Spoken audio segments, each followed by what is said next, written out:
여러분, 제가 주중에는 어르신 댁 방문하는 일 하지 않습니까? 그 방문을 하는데 어르신이 얼굴이 잔뜩 굳어 계신 거예요. 어르신 무슨 일 있으시냐고. 근데 뭐라고 말씀하시냐면은 그때가 한겨울이었거든요. 아유, 큰딸이 괘씸해 죽겠다는 거예요. 이 추운데 추운 날씨에 혼자 사는 애비가 걱정도 안 되는지 전화 한 통도 없다라는 겁니다. 그래서 제가 어르신께 어르신 그러면은 그냥 어르신이 먼저 전화해 보시라고 제가 말씀을 딱 드렸거든요. 근데 싫다는 거예요. 왜 그러시냐고 물었더니까 아유, 내가 큰딸 챙겨주지 않아서 그런 거야 말씀하시는 겁니다. 이야기를 들어보니까 그 얼마 전에 어르신이 작은 땅을 파신 겁니다. 그런데 그 땅 판 돈을 아들만 줬다는 거예요.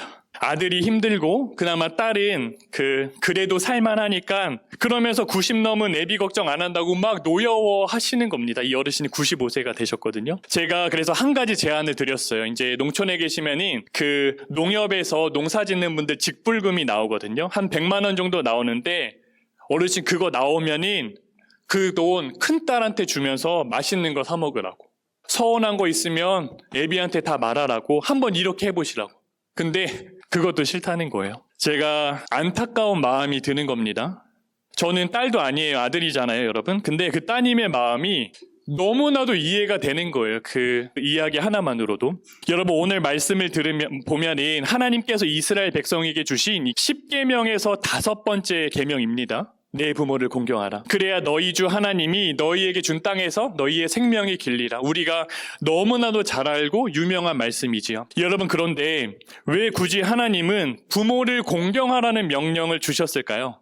여러분, 부모님 공경하는 거 당연한 거 아닙니까? 우리가 어버이 주일을 맞아 제가 이 말씀을 묵상을 하는데 어떤 마음을 주시냐면은 당연한 일임에도 저절로 되지 않는다는 거예요. 부모님을 공경하는 거는. 그러니 여러분, 하나님께서 명령으로 이스라엘 백성에게 주셨다라는 마음을 주십니다. 여러분, 하나님께서 10계명을 이스라엘 백성에게 언제 주신 줄 아십니까? 이스라엘 백성이 애굽에서 400년 동안 노예 생활을 했거든요. 모세가 이스라엘 백성을 이끌고 출애굽하지 않습니까? 그때 광야 시내산에서 하나님이 주신 게 10계명이에요. 출애굽한 지 한 3달 정도 되지 않은 시간입니다. 여러분, 그런데 한번 생각해 보세요. 노예로 400년 동안 살았다고요. 그러니 나는 태어나 보니까 부모를 잘못 만나서 노예로 살아야 되는 겁니다. 여러분, 그 세월이 400년인 거예요.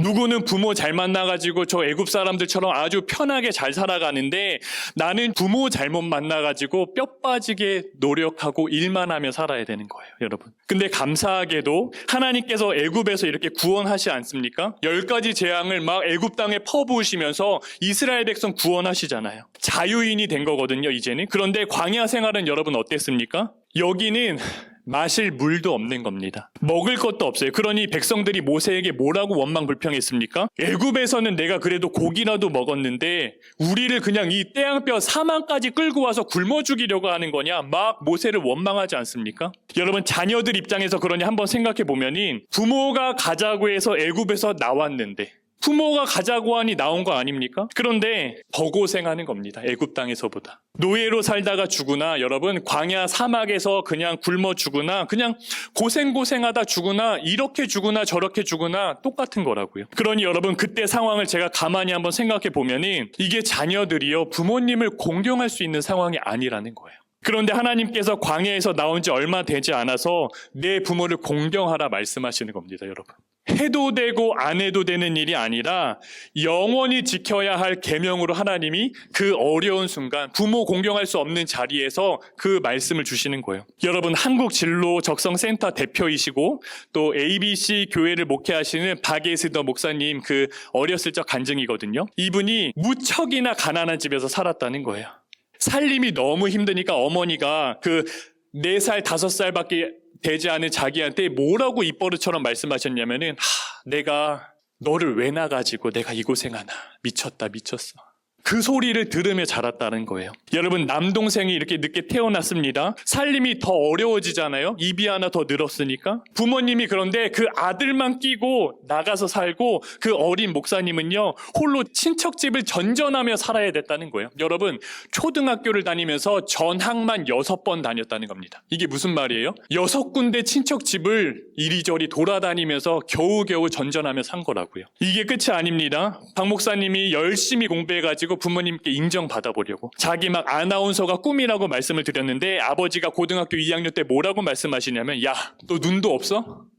너 9시 뉴스 못 봐? 앵커가 되려면 저렇게 얼굴도 예뻐야지. 공부도 잘해야지. 네가 무슨 앵커야. 정신 차려. 아버지가 그렇게 말씀을 하신다는 거예요. 하루는 어머니께 여쭤봤다는 겁니다. 뭐라고요? 엄마는 내가 그렇게 불편해? 어머니가 뭐라고 말씀하시냐면, 그렇게 오래 떨어져 지내지 않았습니까? 솔직히 너 없을 때가 더 편해. 집에 너만 있으면은 왜 그렇게 불편한지 내가 잘 모르겠어. 결국에는 고등학교를 졸업하면서 미국에 사는 이모 집으로 이렇게, 그것도 또 떠밀려서 미국까지 가게 되는 거라고요.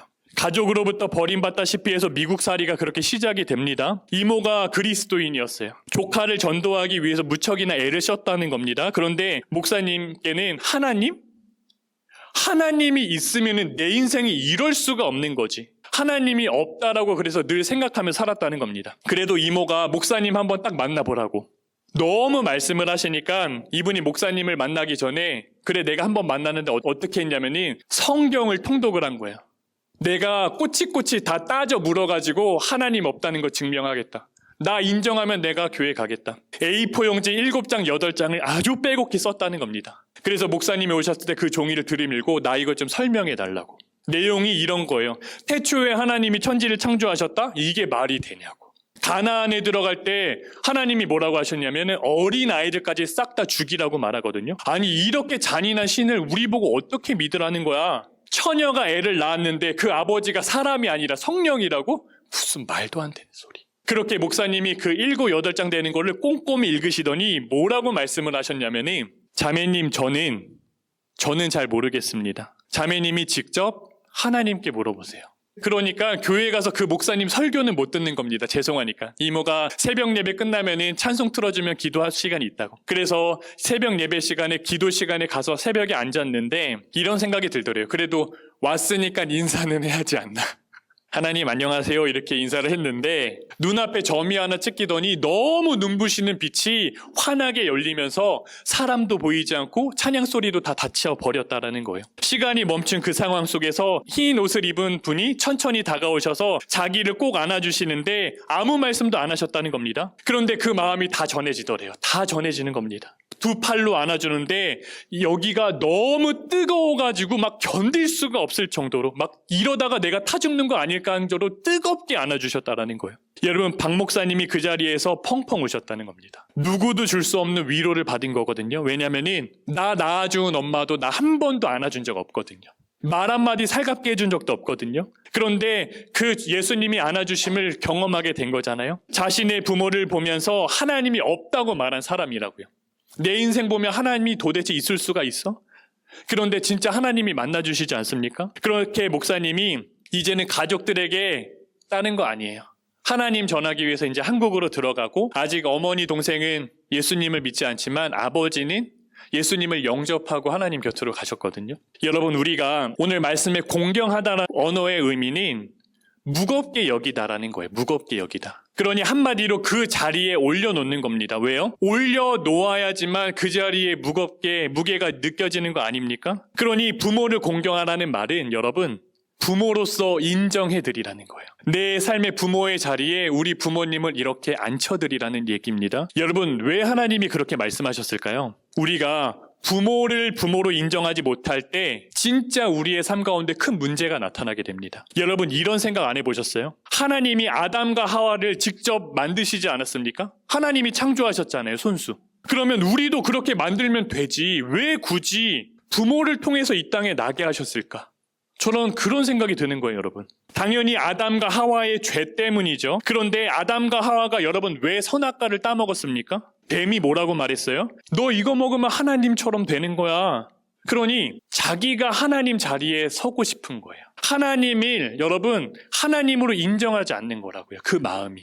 여러분, 그 죄로 우리의 모두는요 반드시 부모님을 통해서만 이 땅에 올 수 있게 되었습니다. 내가 부모를 정하는 게 아니라, 여러분 부모님 정해서 태어나신 분 있어요? 내가 부모 절대 정할 수 없어요. 하나님이 정해주신 부모를 통해서만 나게 되는 겁니다. 여러분, 그러니 부모를 부모로 인정하지 못한다는 게 무슨 말입니까? 결국에는요, 하나님을 하나님으로 인정하지 않는 것과 똑같은 말이에요. 결국에는 하나님의 자리까지 내 마음이 다 흔들어 버리게 되는 거라고요.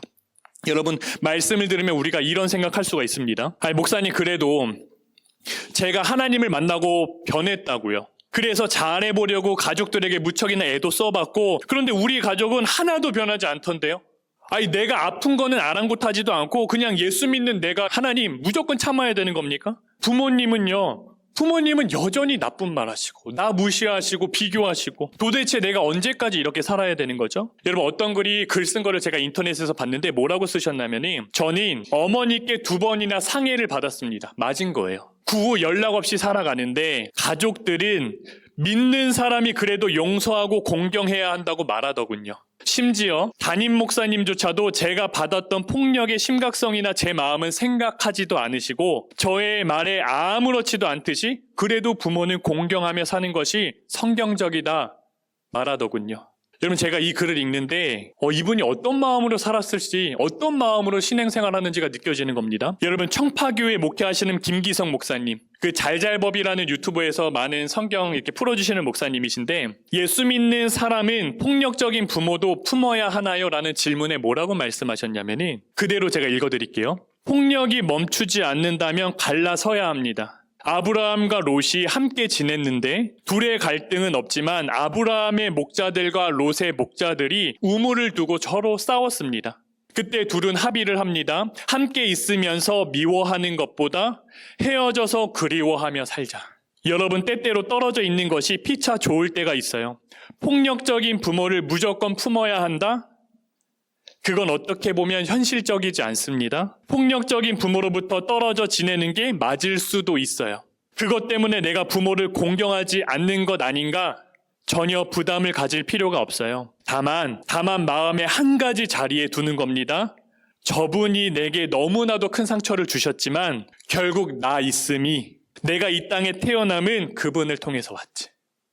그러나 나중에 내면의 상처가 극복할 수 있을 때쯤엔 화해할 수 있으면 더 좋겠습니다. 여러분, 이 말씀을 듣고 오해하시면 안 됩니다. 여러분, 하나님께서 부모를 공경하고 부모로 인정하라는 건요, 때리는 부모, 정서적으로 학대한 부모, 정말 씻을 수 없는 상처를 내게 준 부모, 예수 믿기 때문에 무조건 용서하라, 무조건 품어줘라, 견디고 참아내라. 여러분, 하나님이 이렇게 말씀하시는 게 아니에요. 여러분, 용서하고 품어주고 견디는 일은요, 여러분, 내가 할 수 있는 영역이 아니라는 겁니다. 이거는 정말 주님이 하셔야 하는 거예요, 우리 안에서. 하나님과의 관계도 여러분 마찬가지입니다. 하나님의 자녀라 고백하며 우리가 살아가지만 완전히 버려진 인생처럼 여겨질 때가 우리가 있지 않습니까? 아니, 고통도 이런 고통이 없는 거예요. 내가 예수 믿는데. 도대체 하나님, 이거 언제까지 내가 견디며 살아야 합니까? 나 이거 부러지게 생겼다고요. 나 꺾이게 생겼다고요. 내 인생을 보면 하나님이 정말 없는 것처럼 여겨질 때가 여러분 있다고요. 반드시 그런 날이 옵니다. 이미 겪으신 분도 다 계실 거예요. 여러분, 그 바게스더 목사님이 미국에서 하나님을 뜨겁게 만나고 한국으로 돌아오지 않습니까? 그럼 이제 인생이 다 잘 풀렸을까요? 전혀 그렇지가 않았어요. 진로적성센터 그 운영을 하는데 운영이 어려워가지고 심지어 여러분 주머니에 돈 700원이 없어가지고 700원이 없어가지고 그 당시에 돈 빌리러 다니고 막 쩔쩔맸던 적이 있고요. 그 남편이 목사입니다. 목사라는 남편을 만나서 결혼을 했어요. 이제 작은 개척교회도 함께 시작을 하는 겁니다. 막 청년들이 오면은 막 그 배웠던 상담으로 상담해주고 성도들 마음 위로해주고 회복시켜서 일으켜 세워놓으면은 조금 있으면 큰 교회로 다 떠나버린다는 거예요. 여러분들께 하는 말 아닙니다, 여러분. 그렇게 떠나버린다는. 심지어는 나중에 갑상선에 종양도 생겨가지고 막 목소리도 잃을 뻔하는 겁니다. 그러니 박일선 목사님이 그때 뭐라고 말씀하시냐면, 야, 하나님이 어디 있냐? 내가 이렇게 열심히 하고 헌신하고 가족도 구원하고 성도들 일으켜보겠다는데 하나님 없다. 그러고 뭐라고 말하냐면, 나는 이제부터 절에 다닐 거라고, 나 종교 개종할 거라고, 인간이 만든 종교 중에는 불교가 최고다, 하나님은 없다. 그러면서 이제 하나님 앞에 항의를 하기 시작하는 한, 여러분, 오죽하면 그렇겠습니까? 오죽하면. 그때 한 목사님이 갑자기 집에 찾아올 때, 알지도 못하는 분인데 뭐라고 말씀하시냐면은, 혹시 자매님이 바게스더 자매님이세요? 맞다고. 내가 2주 동안 기도하는데 하나님께서 자꾸 바게스더 당시 자매에게 가가지고 신학 공부하라고. 백석대학교. 마감 1시간 남았는데 와가지고 그 접수를 눕니다. 절에 가려고 했는데 하나님 다 때려치고 절로 가려고 했던 사람은 하나님이 신학 대학원으로 보내는 거예요. 여러분, 그 대학원에 들어가서 첫날 수업을 갔는데 첫 수업 시간에 막 하열이 쏟아진다는 겁니다, 몸에서. 너무 깜짝 놀라고 그때 간호과 출신 그 동역자가 있어가지고 막 응급실에 가가지고 막 처치를 받고 치료를 받는데 돈이 어디 있어요? 700원도 없던 사람인데. 그런데 그 함께 강의를 들은 그 신학 그 동역자들이 다 십시일반 모아가지고 보내주는 거예요. 응급실에서 다 처치를 받고 딱 청구서를 받았는데 그 돈이랑 똑같은 겁니다. 남편분이랑 그 가서 곰탕 한 그릇씩 먹을 수 있는 그 돈까지 딱 맞춰 주신 거예요, 하나님이. 그때 박예수 목사님이 나는 하나님 버리고 떠나 도망치려 했는데 하나님이 내게 오시고 나 찾아주시고 나 만나주시고 나 일으켜 세우시는구나. 하나님 진짜 살아계신 거 맞구나. 내가 하나님을 버려도 하나님은 나 안 버리시는구나. 그렇게 다시 진짜 하나님을 만나게 되거든요. 여러분, 그제야 육신의 아버지와도 생긴 응어리를 풀어주시는 거예요. 여러분, 박 목사님 아버지가 암 진단을 받으셨거든요, 마지막에. 그러니 임종이 가까운 그 상황에서 아버지가 병상에 계시는데 목사님이 결심을 하신 겁니다. 내가 이거 하나는 아버지랑 풀어야 되겠다. 그래서 아버지께 가서 여쭸대요. 아빠, 그때 왜 그랬어요, 나한테? 내가 아나운서 하고 싶다고 했을 때 어떻게 딸한테 그렇게 모질게 말할 수 있냐고. 여러분, 아버지가 뭐라고 하셨는지 아세요? 이렇게 말씀하시는 거예요. 몰라, 기억이 안 나. 그렇게 하고 싶었으면 하지 그랬어. 제가 그 간증 영상을 보는데 제가 충격을 받았어요. 야, 이거 끝까지 안 되는 사람이구나. 그런데 그 에스더 목사님의 대답을 듣고 제가 더 놀랐습니다. 뭐라고 말씀하시냐면, 그렇네요. 그렇게 하고 싶으면 하면 되는 것을 내가 부모님께 사랑받지 못한 것에만 얽매여 살아가지고 스스로 아무것도 하지 못하고 살았구나. 그리고 뭐라고 하시냐면은 사랑을 받지 못하면 내가 사랑하면 됐는데 내가 예수님을 조금만 더 빨리 만났다라면 그 사랑을 내가 아버지로 더 빨리 보내드릴 수 있었을 텐데, 아버지 더 빨리 사랑할 수 있었을 텐데, 아버지께 진심 어린 사과를 받고 싶어서 갔는데 오히려 주님 안에서 아버지께 사과드리고 오셨다라는 거예요. 아버지 죄송해요. 제가 예수님 조금 더 빨리 믿었으면, 아버지를 좀 더 빨리 예수님 품으로 모셨으면 우리가 더 행복할 수 있었을 텐데. 내가 미안해요, 아빠. 그렇게 아버지 끌어안고 펑펑 우셨다는 거예요. 결국엔 아버지 예수님을 영접하시고 하나님 나라로 가셨거든요. 여러분 어떻게 그 평생을 원망하며 살았던 아버지를 용서하고 사랑한다 말할 수 있겠습니까? 갑자기 마음이 약해져서 아버지 아픈 모습 보고 아빠 암에 걸렸으니까, 여러분 그게 아니에요. 여러분, 목사님이 진짜 아버지 되시는 하나님을 만났기 때문에 그런 겁니다. 하나님과의 관계가 여러분 온전히 회복되고 나니까 나 힘들게 했던 아버지가 다르게 보이기 시작하는 거예요. 여러분, 혹시 지금 이 시간에도 왜 그때 나한테 그러셨을까? 왜 나한테만 그랬을까? 우리가 부모님을 생각하면 아직도 마음이 편하지 않은 분이 계실 수 있거든요. 여러분, 괜찮아요. 괜찮아. 그 마음 그냥 그대로 가지고 계셔도 됩니다. 하나님은 오늘 여러분에게 막 당장 용서해야 된다, 당장 그거 잊어버려야 한다, 그렇게 하나님이 말씀하시는 게 아니라 다만 한 가지, 부모가 완벽하지 않아도 부모를 통해서 내가 여기에 있다는 거, 그 한 가지 끝만 놓지 말라는 거예요. 여러분, 이스라엘 백성이 출애굽한 이후에 하나님 원망하지 않습니까? 그런데 여러분 생각해 보세요. 애굽에서 나오지 않았더라면은 여러분 어떻게 되는 겁니까? 평생 종으로 살아가는 거예요. 먹고 살 수는 있습니다. 고기도 먹었다고 성경에 기록되지 않습니까? 여러분, 그런데 죽을 때까지 종으로 살아가는 거예요. 내 자녀도 죽을 때까지 종으로 살아가고요. 그 자녀의 자녀도 종으로 살다가 끝나는 겁니다. 그런데 여러분, 광야로 나온 순간 뭐가 달라지는 겁니까? 종이 아니라 여러분 아들이 되는 겁니다. 딸이 되는 거예요. 하나님의 자녀가 되는 거라고요. 왜요? 그곳에서 하나님을 우리가 아버지로 만나잖아요. 광야가 힘들어도, 마실 물이 부족해도, 먹을 게 내 손에 부족해도 아버지가 있는 겁니다, 여러분. 여러분, 종에게는요, 주인만 있습니다. 그런데 자녀에게는 아버지만 계신 거예요. 여러분, 그런데 보세요. 부모를 원망하면 어떻게 되겠습니까? 부모를 내가 부모로 인정하지 못하면은 아까 말씀드렸잖아요. 결국에는 하나님을 하나님으로 인정하지 못하게 되는 거예요. 아버지 되시는 하나님을 우리가 볼 수가 없는 거예요. 그러면 뭡니까? 분명 나는, 여러분, 우리는 태생이 하나님의 자녀입니다. 그런데 다 세상의 종처럼 노예로 살아갔다가 끝나는 거라고요. 아버지가 계신데도 아버지를 모르고 사는 겁니다. 여러분, 예수님을 보세요. 예수님이야말로 이 땅에서 가장 억울한 사람 아닙니까? 하나님의 아들이 왜 이 땅에 오셔야 되는 겁니까? 죄도 없는 사람이 왜 십자가에서 죽어야만 하는 겁니까? 하나님 분명히 원망하실 수 있잖아요. 아니 아빠 나한테 왜 그래요? 말씀하실 수 있는 게 예수님 아닙니까? 그런데 예수님이 뭐라고 말씀하시죠? 아버지 내 원대로 마시옵고 아버지 뜻대로 하소서. 십자가 앞에서 그 고통 속에서도 아버지를 아버지로 인정하시는 거예요. 여러분 그리고 십자가 위에서 뭐라고 말씀하시냐고요? 아버지 저들을 다 용서하라고. 여러분 예수님이 우리가 부모님 용서하시기 전에 우리가 나 힘들게 했던 부모 용서하기 전에 여러분 예수님이 나 용서하셨어요. 여러분 우리가 내가 하나님을 믿고 이 자리에 나와 예배하는 것 같지만 내가 하나님을 아버지라 불러드리기 전에 여러분 하나님이 나를 먼저 자녀 삼아주신 겁니다. 우리가 이 사실을 딱 믿음으로 붙잡는 거예요. 여러분 오늘 어버이 주일입니다. 부모님이 살아계신 분 오늘 전화 한 통 하는 겁니다. 별말 안 하셔도 되고요. 엄마 밥 먹었어. 아버지 건강하시죠? 여러분 그냥 한마디 안부하시는 거예요. 부모님이 여러분 하늘에 계시다면 잠깐 눈을 감고 우리가 부모님 떠올려 보는 거예요. 서운했던 기억 떠올리는 거 아닙니다. 그냥 내가 이 자리에 여기 있게 해주신 그 한 가지. 그거 우리가 마음에 푹 묵상해 보는 겁니다. 그리고 아직 부모님에 대한 마음의 문제가 해결되지 않은 분. 지금 당장 아무것도 안 하셔도 돼요, 여러분. 다만 이 말씀 하나만 우리가 마음에 새겨두는 겁니다. 내 부모를 공경하라. 이거 하나님이 명령으로 주신 이유는요.